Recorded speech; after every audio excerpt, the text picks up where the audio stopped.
I found a software company that I really admired, and they no longer exist. But at the time, they were doing really cool stuff with LinkedIn.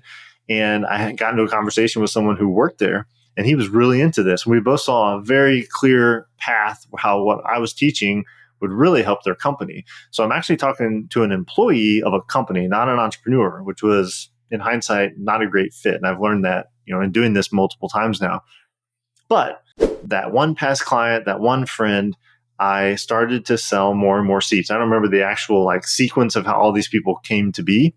But as I look at the list, one was a contractor that had served our company at Fire Creek. So he was a marketer for Fire Creek. And I said, hey, I think I can help you grow your marketing agency. Would you like to come do this?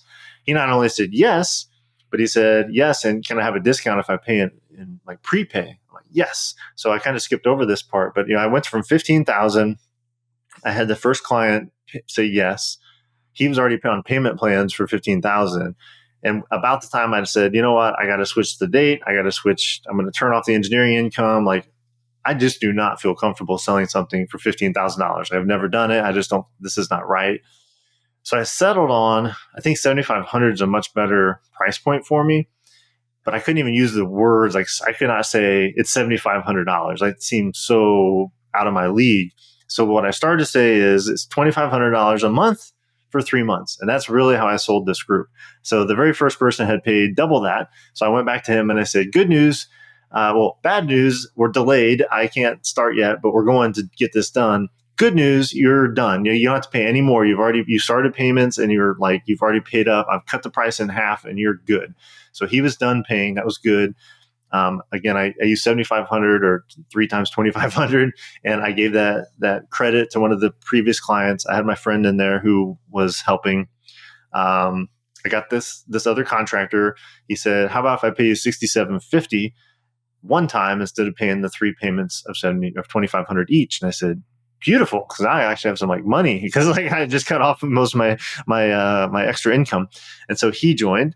And then, as I look at this list, almost everyone else came from podcast guesting / LinkedIn. There's some blurry lines there because sometimes people would connect me on LinkedIn because they heard me on a podcast and we would have conversations there.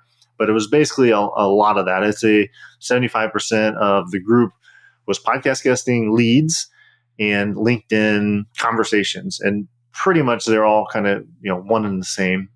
Basically, podcast guesting got them either on an email list or got them to follow me on LinkedIn. And then I'd have conversations from there, invite them into the group.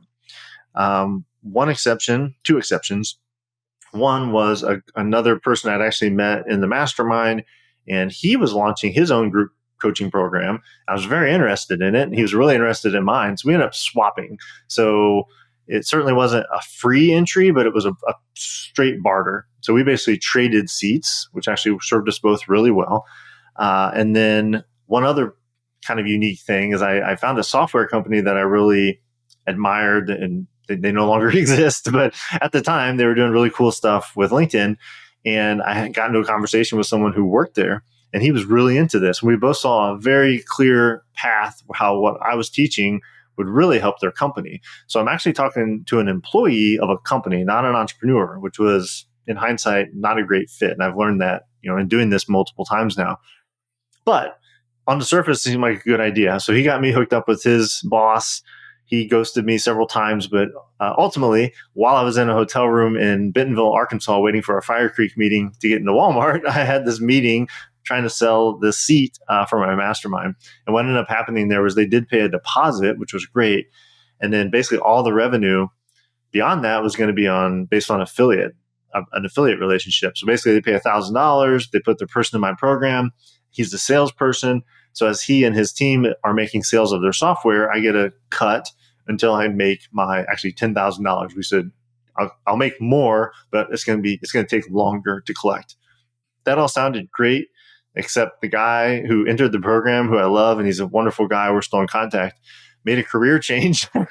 And so he left that company. So my ability to collect the affiliate payments went completely away, and I didn't make hardly anything from that seat. So you can kind of see how the 10 seats, which would presumably be $75,000, actually became a little over 50. But everyone else, was on payment plans, and I was extremely happy with how this came about. So I ultimately ended up selling 10 seats. I think the last two came in the day before we started, but I had 10 seats. And again, I was really comfortable after three. And then once I got to five, I'm like, this is awesome. Now I've like sold almost as much as I did in the spring. My price point's almost, it was 8 times higher. And then, the momentum continued. So what happens then when you start the group? I'd never done this before. So it was really nice because I had effectively two friends in the group. One was a true friend who was basically helping me coach, and one was this barter situation. And so I had some comfort that like I had some goodwill in the group. And as we got going, this is actually really important to my overall entrepreneurial journey, because what I found out is I was actually really good at this. And if I'm being honest, like I knew I could coach. I knew I could do group coaching. I'd never ran a mastermind. But what I found is I was a pretty natural facilitator. And I think that came back to some experiences I had in my professional career as an engineer and working with the public. And so a couple weeks in, it was really obvious to me that like, this is awesome. Like I was so excited by every call. I got amazing feedback. The peer-to-peer thing really took off, where people were doing one-on-one calls with each other. The members started to collaborate with each other and launch new workshops and initiatives. The very diverse crowd. This was before I really knew I was working with coaches and consultants and service providers, which is who I work with primarily now. But at this time, I had e-commerce, a couple e-commerce. I had this software salesperson who wasn't even an entrepreneur. I had a performance coach. I had an e-commerce marketer. I had someone who was a nonprofit consultant, like it's a broad, diverse group, which I've learned to embrace. I actually think that for me and my style is the way to do this. And so, I'm now my 10th group. The price has increased since then. Every group's been sold out, and now sold out means 12. So every group's had 12 people in it. And so, we've had multiple seven figures of revenue